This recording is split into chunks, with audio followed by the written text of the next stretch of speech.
दोस्तों, ईरान और अमेरिका के बीच परमाणु समझौते की बातचीत तेजी से चल रही है। दोनों देश जल्द से जल्द ये डील करने की कोशिश कर रहे हैं, लेकिन यूरोपीय देश जैसे कि फ्रांस, ब्रिटेन, जर्मनी इस जल्दबाजी को लेकर बहुत चिंता में नजर आ रहे हैं। उनका भरोसा ट्रंप पर नहीं है। उन्हें डर है कि ट्रंप की टीम बहुत जल्दी ये सौदा करना चाहती है। थर्ड नहीं 13 डिग्री का केस है। माल मैंने चुराया है, पीपल के नीचे दबाया। हवालात की हवा अच्छों को सुधार देती है। शुक्ला समर कूल कूलर, हवा अच्छी है, ठंडक सच्ची है। समर कूल, लाइफ बनाए वंडरफुल। अमेरिका के लोग ट्रंप के खिलाफ सड़कों पे हैं और महंगाई भी बढ़ रही है, जिस कारण ट्रंप दबाव में है और वह ईरान के आगे लगातार झुकते नजर आ रहे हैं। ऐसे में अब ट्रंप ईरान के साथ कैसे भी करके वो डील करना चाहते हैं।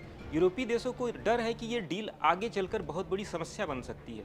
आइए इस बारे में विस्तार से आपको समझाते हैं। यूरोप की सबसे बड़ी चिंता फ्रांस, ब्रिटेन और जर्मनी के राजनयिक, जो साल 2003 से ही ईरान के साथ बातचीत कर रहे हैं, अब कह रहे हैं कि उन्हें पूरी तरीके से किनारे कर दिया गया है। यूरोपीय नेताओं का कहना है कि ट्रंप सिर्फ एक बड़ी खबर बनाने के चक्कर में है। उन्हें लगता है कि अमेरिका एक खोखला और अधूरा समझौता कर सकता है, जो ऊपर ऊपर कुछ भी लिख दिया जाएगा, लेकिन असली मुद्दे अनसुलझे रह जाएंगे। यहाँ आपको बता दें, 2003 से 2015 तक इन तीनों देशों यानी कि फ्रांस, ब्रिटेन और जर्मनी ने अमेरिका के साथ मिलकर ईरान के परमाणु कार्यक्रम को रोकने के लिए एक बड़ा समझौता किया था। इसके बदले में ईरान पर लगे सैंक्शन हटाने का वादा किया गया था। इस समझौते को JCPOA यानी कि joint comprehensive plan of action नाम दिया गया था। लेकिन साल 2018 में अपने पहले कार्यकाल में डोनाल्ड ट्रंप ने इस समझौते से अमेरिका को बाहर निकाल लिया। उन्होंने इसे एक तरफा और खराब बताया था। यहाँ आपको बता दें, ये समझौता पूर्व राष्ट्रपति बराक ओबामा की सबसे बड़ी विदेशी नीति उपलब्धि मानी जा रही थी। इस समझौते में 12 साल की मेहनत लगी थी और सैकड़ों विशेषज्ञों ने मिलकर 160 पन्नों का दस्तावेज तैयार किया था। ट्रंप के इस समझौते से बाहर आने के बाद अब यूरोपीय देशों की इस नई डील को लेकर उन पर भरोसा नहीं रह गया है। अमेरिका ईरान के बीच हो रही शांति वार्ता। ईरान में अमेरिका के एयर स्ट्राइक के बाद दोनों देशों ने इस्लामाबाद में पहले दौर की बातचीत की, पर न्यूक्लियर प्रोग्राम को लेकर दोनों के बीच बातचीत नहीं बन पाई। अमेरिका उसी पुरानी डील पर बात कर रहा है कि ईरान अपने परमाणु कार्यक्रम पर पाबंदी लगाए, बदले में उसे आर्थिक राहत दी जा सकती है। अब फिर से दोनों देशों के बीच इस्लामाबाद में आमने सामने की बातचीत शुरू होने के संकेत आए ही थे, लेकिन फिर वो असफल रही। लगातार कोशिशों के बाद भी दोनों देशों के बीच बातचीत नहीं हो पा रही है।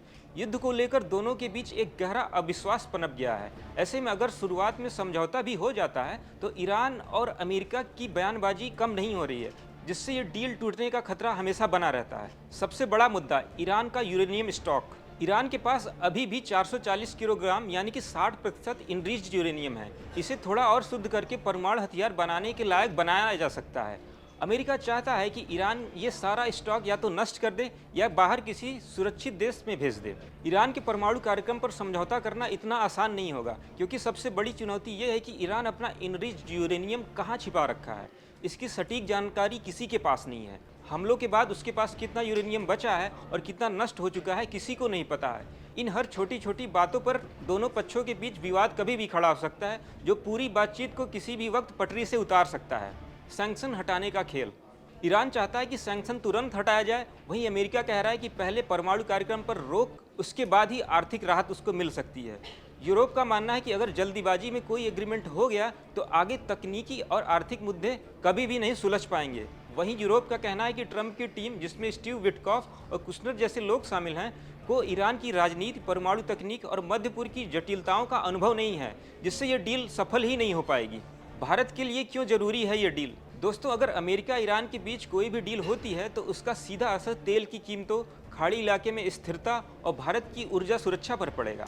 भारत अपना 88% तेल आयात करता है और होर्मुज स्ट्रेट से बहुत सारा तेल आता है, इसलिए पूरी दुनिया इस डील को बहुत ध्यान से देख रही है।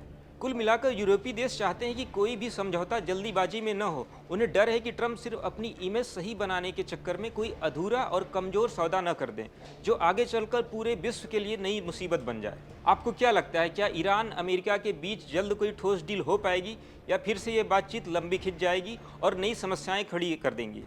कमेंट में अपनी राय जरूर बताएं। वीडियो पसंद आए तो लाइक करें, शेयर करें और चैनल को सब्सक्राइब करना न भूलें। ऐसी और जानकारी के लिए देखते रहें दैनिक जागरण।